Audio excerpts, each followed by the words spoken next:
2024 లేదా 25లో డిగ్రీ లేదా బీటెక్ చదివారా? సాఫ్ట్‌వేర్ జాబ్ కోసం ఎదురు చూస్తున్నారా? అయితే కోడ్ జ్ఞాన్ 100 డేస్ కోర్సులో చేరండి. జాబ్ సాధించండి. Welcome to Suman TV. నేను మీ సుమన్ టీవీ. నాకు కర్మ సిద్ధాంతం జనరల్గా అది ఎన్ని రకాలుగా ఉంటుంది. 2026లో కనుక మనం చూసుకుంటే ఒక్కొక్క నక్షత్రానికి వీటి ప్రభావం ఏ విధంగా ఉండేటువంటి అవకాశం ఉంటుందనేది ఈరోజు మనతో పాటు వేదిక ఆస్ట్రాలజర్ ఉమా గారు ఉన్నారు. వారి మాటలు తెలుసుకుందాం. నమస్కారం ఉమా గారు. నమస్తే నాగరాజ్ గారు. జనరల్గా అంటే కర్మ సిద్ధాంతం ప్రకారం మనం టైప్స్ కనుక మనం చూసుకుంటే సంచిత కర్మ, ఆగామి కర్మ అని చెప్పేసి మనం మాట్లాడుకుంటూ ఉంటాం. కరెక్ట్ అండి. అయితే నాకు ఈ కర్మ ఉంది అనేటువంటి విషయం ఏ విధంగా తెలుస్తుంది? ద సేమ్ టైం వీటి ఎఫెక్ట్స్ అసలు ఎలా ఉంటాయి నక్షత్రపరంగా కనుక మనం చూసుకుంటే? చాలా మంచి క్వశ్చన్ అండి. అంటే సంచిత కర్మ, ఆగామి కర్మ, ప్రారబ్ధ కర్మ ఈ మూడే ఉంటాయండి. ఎవరికైనా సరే ఈ మూడే ఉంటాయి. అందులో సంచితం అనేటువంటిది పాస్ట్ లైఫ్ అయితే, ప్రారబ్ధం అనేటువంటిది కరెంట్ లైఫ్, ఆగామి అనేటువంటిది ఫ్యూచర్ లైఫ్ అనమాట. సో మనం పాస్ట్ లైఫ్ ఆధారంగా ప్రజెంట్ లైఫ్ అనుభవిస్తున్నాం. ప్రజెంట్ లైఫ్ని, పాస్ట్ లైఫ్ని సమ్మేళనం చేసుకుని ఫ్యూచర్ లైఫ్ని బిల్డ్ చేసుకోబోతున్నాం అనేటువంటి క్లారిటీ ప్రతి ఒక్కరికి ఉండాలండి. ఇక్కడ ఏంటి అంటే సంచిత కర్మ అనేటువంటిది మనం తెలుసో తెలియకో మన వంశస్థులు, పూర్వీకులు, మనము గతంలో చేసుకున్నటువంటి పాపాలు అన్నమాట. అది పాపం అవ్వచ్చు, పుణ్యం అవ్వచ్చు, ఎనీథింగ్ ఏదైనా అవ్వచ్చు అండి. దానికి అనుగుణంగానే ఇప్పుడు నా లైఫ్ ఉందండి. ఇప్పుడు నా లైఫ్లో నేను పాపం చేస్తున్నానా, పుణ్యం చేస్తున్నానా, శరణాగతి వేడుతున్నానా, సరెండర్ అవుతున్నానా, ఎవ్రీథింగ్ అన్నీ కూడా ఈ రెండింటిని యొక్క మిక్స్డ్ యొక్క రిజల్ట్సే ఆగామి కర్మ అండి. ఫర్ ఎగ్జాంపుల్ ఒక నక్షత్రం తీసుకున్నాం అనుకోండి.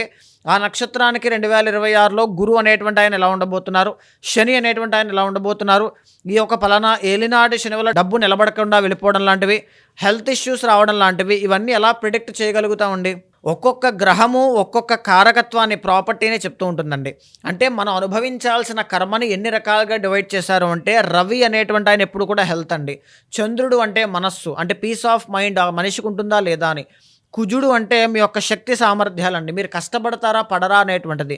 బుధుడు అంటే మీ యొక్క విద్య, మేధాశక్తి, మీ తెలివితేటలు ఏ విధంగా ఉంటాయి, దేనివల్ల లాస్ అవుతారు, మీ బంధువులు ఎలా ఉంటారని చెప్పేటువంటిది అనమాట.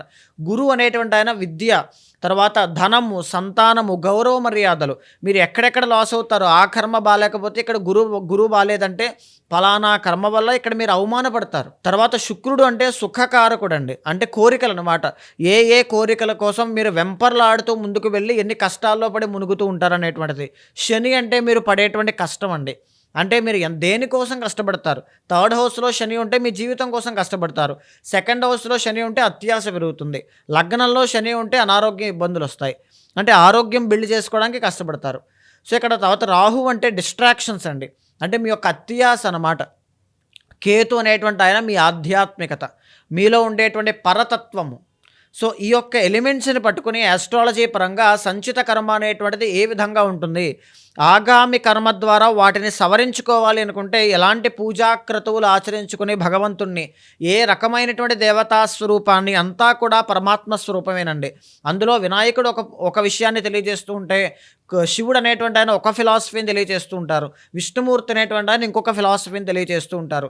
ఏ దేవతా స్వరూపాన్ని, పరమాత్మని మనం శరణు వేరడం వల్ల ఆ పూర్వజన్మ పాపము అంతా కూడా క్లియర్ అయిపోయి మనల్ని మనము ప్యూర్ చేసుకోవడానికి ఉపయోగపడుతుంది అనేటువంటిది ఈరోజు మనం మాట్లాడుకునేటువంటి ఆస్ట్రాలజికల్ నక్షత్రాస్ అండి. అనురాధ నక్షత్రం వారికి కనుక మనం చూసుకుంటే కర్మ సిద్ధాంతం ప్రకారం అంటే జనరల్గానే మీ దగ్గరికి పూజలు, యజ్ఞాలు, యాగాలు, హోమాల కోసం చెప్పేసి వీళ్ళు ఎక్కువగా వస్తూ ఉంటారు. కరెక్ట్ అండి. 2026లో కనుక మనం చూస్తే ఎంటైర్ ఇయర్ వీరికి ఏ విధంగా ఉండేటువంటి అవకాశం ఉంది, అంటే వీరి క్యారెక్టరిస్టిక్స్ అండ్ ట్రైట్స్ అసలు వేదిక ఆస్ట్రాలజీ ఏం చెప్తుంది? అనురాధ నక్షత్రం వాళ్ళంటే సింపుల్ అండి. వాళ్ళు ఏంటంటే డెడికేషన్, డిటర్మినేషన్ చాలా ఎక్కువ ఉంటుంది, కానీ వైరాగ్యం కూడా, డిటాచ్మెంట్ అండి. ఇహపర సాధనలకి రెండింటికి కూడా అనురాధ నక్షత్రం వాళ్ళు పర్ఫెక్ట్లీ యాప్ట్ అవుతారండి. వీళ్ళకి వచ్చేటువంటి జీవితంలో ఇబ్బంది ఏంటంటే లీగల్ లిటిగేషన్స్, కోర్టు పరమైనటువంటి సమస్యలు, తగాదాలు, వాహన ప్రమాదాలు, ఇవి మాత్రం చాలా ఇబ్బంది పెడతాయండి వీళ్ళని. చాలా కేర్ఫుల్గా ఉండాలి. ఎవరిని పడితే వాళ్ళని నమ్మి మోసపోతూ ఉంటారు.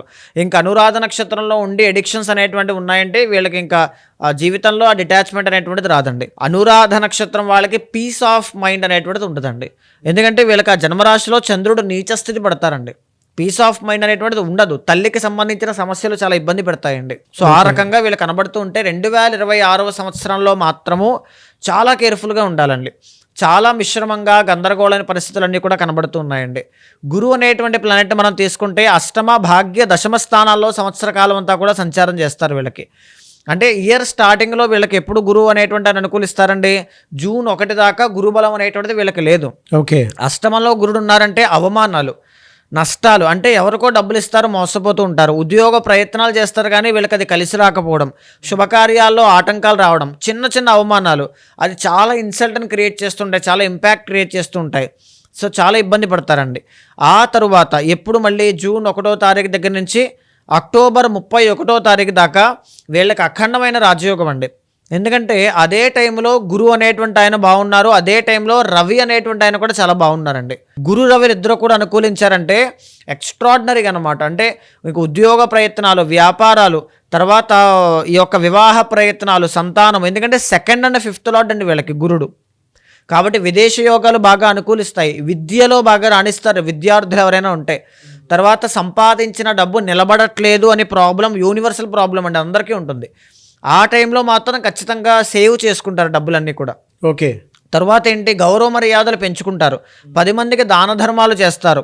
అండ్ ఈవెన్ అదే టైంలో ఆగస్టు 17 దగ్గర నుంచి అక్టోబర్ 17 దాకా ఈ టైంలో ఎస్పెషల్లీ రవి కూడా మీకు అనుగ్రహిస్తారండి. అనుగ్రహించారు అంటే రాజకీయ నాయకులకి మంచి పదవీ యోగాలు రావడం కానీ, పదవీ లాభాలు రావడం కానీ, గౌరవ మర్యాదలు పెరుగుతాయి ఎవరికైనా సరే. పనుల్లో ఆటంకాలన్నీ కూడా క్లియర్ అయిపోతాయండి, మీరు ఎంత చెప్తే అంత. ఆ రకంగా కనబడుతుంది. మళ్ళీ అగైన్ అక్టోబర్ 31 దాటిన తర్వాత గురువు అనేటువంటి ఆయన 10th హౌస్లోకి వస్తారు, గురుబలం మళ్ళీ తగ్గిపోతుంది. సో మీకున్నటువంటి అదృష్ట యోగం ఎప్పుడు జూన్ 1 నుంచి అక్టోబర్ 31 వరకు మాత్రమే. ఆ తర్వాత మళ్ళీ గురుబలం తగ్గడం వల్ల ఉద్యోగంలో మార్పులు, కెరీర్లో అప్స్ అండ్ డౌన్స్ అనేటువంటివి చూడడం, చిన్న చిన్న గౌరవ మర్యాదలు తగ్గుతున్నాయి అనేటువంటి ఒక సాటిస్ఫాక్షన్ లేకపోవడం కానీ, ఇలాంటివన్నీ కూడా ఎక్కువగా కనబడతాయండి వీళ్ళకి. సో ఆ టైంలో మాత్రం అస్సలు మిస్ అవ్వద్దు. గురుబలాన్ని రిమైనింగ్ మంత్స్లో పెంచుకోవడం కోసం ప్రయత్నం చేయండి. ఎవ్రీ థర్స్డే గోసేవ అనేటువంటిది ఎక్కువగా చేయండి, లేకపోతే శనగలు దానంగా ఇవ్వండి. తర్వాత శని అనేటువంటి ఆయన వీళ్ళకి సంవత్సర కాలం అంతా కూడా 5వ స్థానమైనటువంటి మీనంలో ఉంటారండి. ఓకే. దీనివల్ల ఏంటి అంటే సంతానము కోసం, ప్రేమ కోసం, విదేశాలు వెళ్ళడం కోసం, విదేశాలు వెళ్ళిన తర్వాత అక్కడ ఉద్యోగం కోసం ఎక్కువగా ఈ ట్రై చేయడమే సరిపోతుందండి. కష్టం అనమాట, కష్టపడమే సరిపోతుంది, వీళ్ళలా బానిసలా కష్టపడమే సరిపోతుంది. రిజల్ట్స్ ఎప్పుడు వస్తాయి, ఆ సాటిస్ఫాక్షన్ కానీ అది కూడా చూసే అవకాశాలు కొంచెం తక్కువ ఉంటాయండి. ఒక పక్క నుంచి కుటుంబ ఒత్తిడి. ఓకే. సో ఇక్కడ రాహు అనేటువంటి ఆయన మనం బాగా గమనిస్తే 4వ స్థానంలో ఆల్మోస్ట్ ఇయర్ అంతా కూడా ఉంటారండి. దీనివల్ల కుటుంబ పరంగా వచ్చేటువంటి సమస్యలు, రాంగ్ ఇన్వెస్ట్మెంట్స్ అనమాట. ఏదో ఆ ₹4 జూన్ 1 నుంచి అక్టోబర్ 31 దాకా సంపాదించారంటే ఆ వచ్చిన డబ్బులు ఎక్కడొక్కడ పెడతారు, అక్కడ మోసపోతారు. షార్ట్ టర్మ్ ఇన్వెస్ట్మెంట్స్ అనేటువంటివి అస్సలు చేయొద్దు.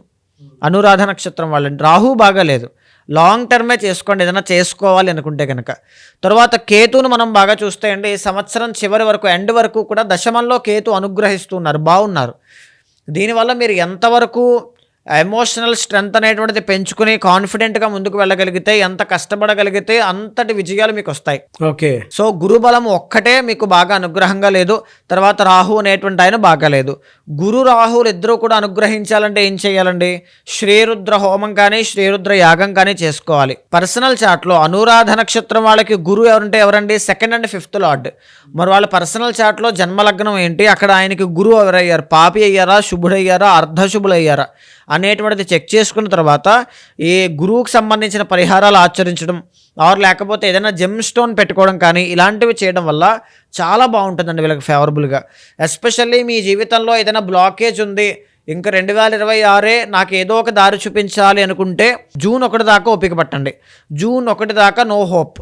మధ్యలో 1 మంత్ మాత్రము జనవరి 17 నుంచి ఫిబ్రవరి 17 దాకా రవి బలం బాగుంటుంది అంతే అండి. మిగతా టైం అంతా కూడా అంత అనుకూలంగా ఉండదు. 1, 2, 3, 4 పాదాల వాళ్ళకి ఈ విధంగా ఉండబోతుందని మీరే చెప్తున్నారు. అనుకూలంగా ఉండేటువంటి అంశాలు ఏమి ఉండవండి వీళ్ళకి?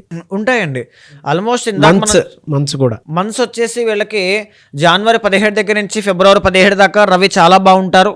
అగైన్ మళ్ళీ ఆగస్టు 17 దగ్గర నుంచి అక్టోబర్ 17 దాకా 2 months అండి. ఎందుకంటే రవి 10th and 11th హౌసెస్లో ఉంటారు.